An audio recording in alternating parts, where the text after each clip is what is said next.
నమస్తే అండి, welcome to Tree media.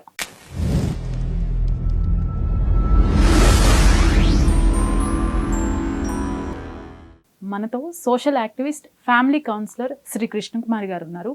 Madam నమస్తే. నమస్తే మేడం, మురళీ మోహన్ గారు ఇండస్ట్రీలో ఎంత ఎక్స్పీరియన్స్ ఉందో అలానే రియల్ ఎస్టేట్ రంగంలో జయబేరిని స్థాపించి అంతే నమ్మకాన్ని, అంతే ట్రస్ట్ని కొనసాగిస్తూ వచ్చారు. మొన్న కూడా హైడ్రా నోటీసుల విషయంలో కూడా వెంటనే స్పందించి హైడ్రా వాళ్ళు రాకముందే నేనే కూల్ చేస్తాను అని ప్రకటించి తీసేయటం జరిగింది. కానీ రీసెంట్గా ఆయనకు సంబంధించి జయబేరి సంస్థకి సంబంధించి ఒక అపార్ట్మెంట్కి సంబంధించి నిరసనలు వ్యక్తం అవుతున్నాయి, ధర్నా చేస్తున్నారు.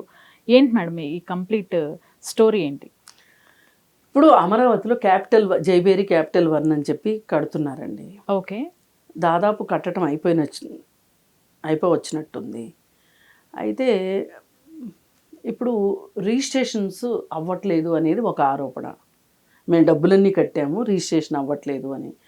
కార్ పార్కింగ్ మేము డబ్బులు కట్టాము, కానీ కార్ పార్కింగ్ అది కంప్లీట్ అవ్వలేదు అని. అలాగే సోలార్ ఫెన్సింగ్ పెడతానన్నారు, అది సగమే పెట్టారు అనేది ఒకటి. ఇవి హై రైజీ కాబట్టి వీటికి ఏంటంటే ఫైర్ సేఫ్టీ చాలా ఇంపార్టెంట్.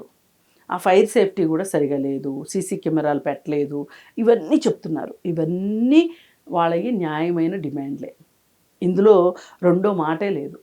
కానీ మురళీమోహన్ గారు ఎందుకు చేయలేకపోతున్నాడు, ఎందుకు చెయ్యట్లేదు అనేది కూడా ఇప్పుడు ఇక్కడ ఆలోచించాల్సిన విషయం.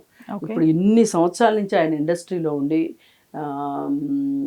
రియల్ ఎస్టేట్ ఇండస్ట్రీలో ఈ రోజు వరకు ఆయన మీద ఒక కంప్లైంట్ లేదు, సింగిల్ కంప్లైంట్. అలాంటిది ఈరోజు అక్కడ వచ్చింది అంటే కంప్లైంట్ ఇచ్చిన వాళ్ళది తప్పని నేను అనట్లేదు.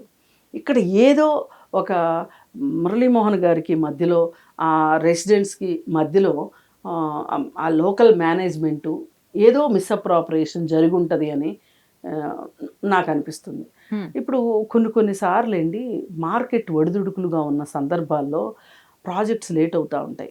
మార్కెట్ బాగుందనుకోండి, బాగున్నప్పుడు ఏమీ తెలియదు, ఫాస్ట్గా చేసేస్తారు.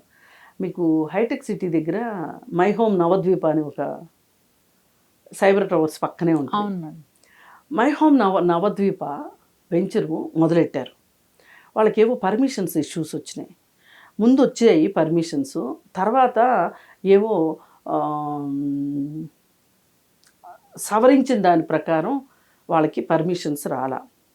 దాదాపు 3-4 సంవత్సరాలు వెయిట్ చేయాల్సి వచ్చింది. ఈలోపు వాళ్ళు ఏం చేశారంటే, ఈ 3-4 సంవత్సరాల్లో ప్రైస్ ఫ్లక్చువేషన్ బాగా వచ్చింది. వస్తే ఈయన ఏం చేశాడంటే, ఎవరు అడిగితే వాళ్ళకి డబ్బులు వెనక్కి ఇచ్చేశాడు. అమ్మేశాడు, అమ్మిన వాళ్ళకి కూడా మళ్ళీ డబ్బులు వెనక్కి ఇచ్చేశాడు. ఎందుకంటే అది తేలేలాగా కనిపించట్లేదు. కానీ వన్ ఫైన్ డే తేలిందండి, ఆ సమస్య పరిష్కారం అయింది, గవర్నమెంట్ తోటి పరిష్కారం అయింది. అప్పటికి దాదాపు ఫస్ట్లో స్క్వేర్ ఫీటు 2,000కి అమ్మితే ఆయన మళ్ళీ వెనక్కి తీసేసుకున్నాడు కదా. ఆయన చెప్తారు జనరల్గా, ఇలా లేట్ అవుతుందండి, మాకు ఇట్లాంటి జెన్యూన్ ప్రాబ్లం వచ్చిందండి, మీరు కావాలంటే పలానా అంటే వాళ్ళు జెన్యూన్ అయితే చెప్తున్నా నేను, జెన్యూన్ అయితే చెప్పుకుంటారు. ఇప్పుడు రియల్ ఎస్టేట్ అంటేనే కన్విన్స్ చేయటం అండి, కన్ఫ్యూజ్ చేయటం కాదు, కన్విన్స్ చేయటం. ఇప్పుడు మీ ప్రోడక్ట్ గురించి ఎట్లా చెప్పుకుంటారో, ఈ ప్రోడక్ట్ మీద వాళ్ళకి అసంతృప్తి ఏదన్నా వచ్చినప్పుడు కూడా మీరు చెప్పగలగాలి. వన్స్ వాళ్ళు డబ్బులు ఇచ్చేశారు కదా, మా దావ మేము చూసుకుంటాం, వాళ్ళ దావ వాళ్ళు చూసుకుంటారు, ఇరుక్కున్నాక ఇట్లు ఇచ్చక సస్తారా అన్నట్లుంటే కుదరదు రియల్ ఎస్టేట్లో. అయితే వాళ్ళు చెప్పినప్పుడు కొంతమంది ఏంటంటే అర్థం చేసుకోరు, వాళ్ళకి భయం ఉంటుంది. మేము హార్డ్ అండ్ ఎర్న్ మనీ అండి, మా జీవితం మొత్తానికి ఇదేనండి, మరి ఇదే ఏమన్నా అయిపోతే ఎట్లా అండి అని బెంబేలు ఎత్తిపోయి డబ్బులు వెనక్కి తీసుకెళ్ళి మళ్ళీ వేరే చోట కొనుక్కునే వాళ్ళు ఉంటారు. నేను వాళ్ళని కూడా తప్పు పట్టను, ఎందుకంటే కస్టమర్ ఈజ్ అవర్ గాడ్. అది ప్రిన్సిపల్గా మనం నమ్మాలి. మార్కెటింగ్లో ఉన్నప్పుడు కస్టమర్కి ఏది ఇష్టమో, కస్టమర్కి ఏది కంఫర్టో, కస్టమర్కి ఏది అల్టిమేట్ హ్యాపీనెస్ ఇస్తుందో అది మాత్రమే చెయ్యాలి ఒక బిజినెస్ మ్యాన్. అంతేగాని నీ దగ్గర ఉన్నాయి అంటగట్టేయాలను, వాళ్ళకి భారం అయ్యే పనులు చేయటం కాదు మార్కెటింగ్ అంటే. మరి చెప్పుకోగలగాలి. అలా ఆయన చెప్పి వెనక్కి తీసుకున్నాడు కదా. ఆయనకి దాదాపు అది మొత్తం 1,100 ఫ్లాట్లు అక్కడ, దాదాపు సగం మందికి డబ్బులు ఇచ్చేశాడు ఆయన. 1100 ఫ్లాట్లు 500-600 ఫ్లాట్లకు డబ్బులు ఇచ్చేసేస్తే 500-600 ఫ్లాట్లు డబల్ రేట్ వచ్చేసింది ఆయనకి. కన్స్ట్రక్షన్ కాస్ట్ తక్కువ పడింది, రేటు పెరిగింది. ఎవరైనా పెరిగిన రేటుకి అమ్ముకుంటారు కానీ నేను అప్పుడు అంత కమ్మాను కాబట్టి అట్లా అనుకోరు కదా. అయ్యేసరికి ఆయన చాలా లాభం పొందాడు. అలా ఒక్కొక్కసారి పర్మిషన్స్ ఇట్లాంటి విషయాల్లో కొంచెం ఇబ్బందులు వస్తాయి. ఆ మధ్యకాలంలో ఏం చేశారంటే అసలు ప్రీ లాంచ్ ఆఫర్స్ అని మొదలెట్టి చాలా మోసాలు చేశారు రియల్ ఎస్టేట్లు వాళ్ళు. ఇప్పుడు ఈయన కూడా అమ్ముతారు, ఎవరు మైహోమ్ రామేశ్వరరావు గారు కూడా ప్రీ లాంచ్ ఆఫర్లు అమ్ముతాడు. ఆయన ఎట్లా అమ్ముతాడంటే 30% ప్రీ లాంచ్లో అమ్ముతాడు, 30% మధ్యలో అమ్ముతాడు, 50% ప్రాజెక్ట్ అయ్యాక అమ్ముతాడు, మిగతా 30% చివరిలో అమ్ముతాడు. ఏది మొత్తం ఆక్యుపేషన్కి రెడీగా ఉన్నప్పుడు అమ్ముతాడు. ఎందుకంటే ఆయన డబ్బులు ఎప్పుడు ఎలా అవసరం అనే దాని ప్రకారం ఆయన అంచెలంచెలుగా అమ్ముకుంటూ వెళ్తారు.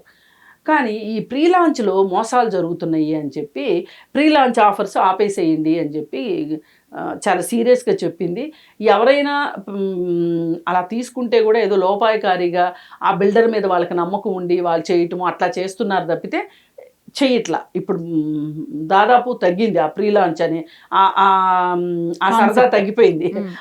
అంతకుముందు ఎగిరెగిరి ఇచ్చారు డబ్బులు, ఇస్తే వాళ్ళు 2 ఏళ్లలో 3 ఏళ్లలో కడతా ఉన్న ప్రాజెక్టులు ఏవో ఒక కారణాలతోటి, వాతావరణ ఇబ్బందులో లేకపోతే మార్కెటింగ్ ఇబ్బందులో లేకపోతే ఇంకోటి ఏదో ఒక ఇబ్బందితోటి అది కొంచెం కొనసాగింది అనుకోండి. కానీ ఎవరైనా ఆలోచించాల్సింది ఏంటంటే కొంచెం కస్టమర్కి కూడా ఒక తెలివి ఉండాలి. ఏంటంటే రియల్ ఎస్టేట్లో ఎంత ఓపుకుంటే అంత డబ్బులు వస్తాయి. అంటే అక్కడ లీగల్ ఇష్యూ లేదు అంటే కనుక మనం ఓపిక పట్టాలి. ఇప్పుడు సపోజ్ 4 ఏళ్ళకి ఇస్తామన్నారు, 5 ఏళ్ళు అయింది, నష్టమేం లేదు, ప్రోడక్ట్ వాల్యూ పెరుగుతుంది కదా.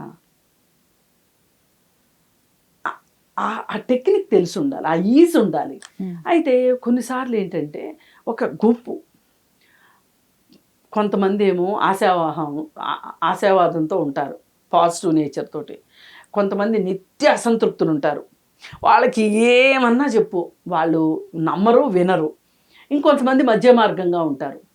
ఈ మధ్య మార్గంగా ఉన్న వాళ్ళని ఈ నిరాశమైన మాటలు, నమ్మకం లేని వాళ్ళు మాటలు వీళ్ళు ఇన్ఫ్లుయెన్స్ అయ్యి వీళ్ళు ఒకటైపోయి గొడవలు చేస్తారు ఇన్వెస్టర్స్ మీద. అయితే నేను ఇన్వెస్టర్స్ మీద గొడవ చేయడం తప్పని నేను అనట్లేదు, అక్కడ మీ హక్కు ప్రకారం మీరు మాట్లాడండి. కానీ అసలు వాళ్ళు కావాలని తప్పు చేస్తున్నారా,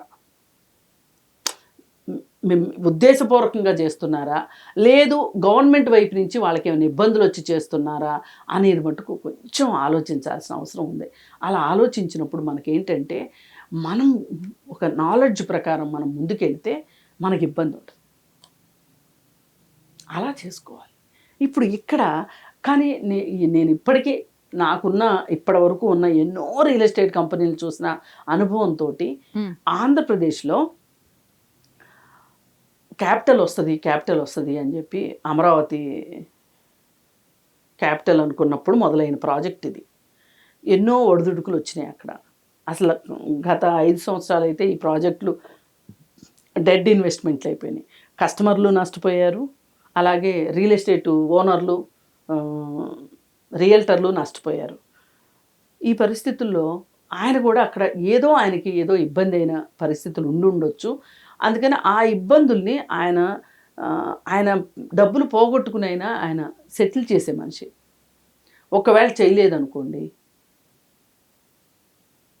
అప్పుడు చూద్దాం, కానీ చేస్తారని నమ్మకం అయితే ఉంది. ఇప్పుడు మొన్న కూడా చూసాం కదా, హైదరాబాద్ తోటి చాలా హుందాగా వ్యవహరించారు. ఇప్పుడు అక్కడ కూడా హుందాగా వ్యవహరిస్తారని నమ్మకం. పైగా ఆయన పోయినసారి కూడా రింగ్ రోడ్లో ఆయన పొలం పోయిన దగ్గర కూడా ఆయన సుప్రీంకోర్టు వరకు కూడా వెళ్ళి గెలిచారు ఆయన. అందుకని ఏంటంటే ఆయనకి చాలా మాట పడటం ఇష్టం ఉండదు. ఆయన ఒకటే అన్నారు, నేను తప్పు చేశాను అని కనుక ప్రూవ్ అయితే నేను నడి రోడ్లో ఉరేసుకుంటాను అని కూడా అన్నారు. అలా మనం ఆయన ఇంటిగ్రిటీని మట్టుకు మనం తప్పుపట్టలేము. ఇది యాజ్ ఎర్లీ యాజ్ పాసిబుల్ ఆయన అయితే పరిష్కారం చేసుకుంటారు. ఆయన అట్లా నానబెట్టే మనిషి కూడా కాదు. Right madam, thank you.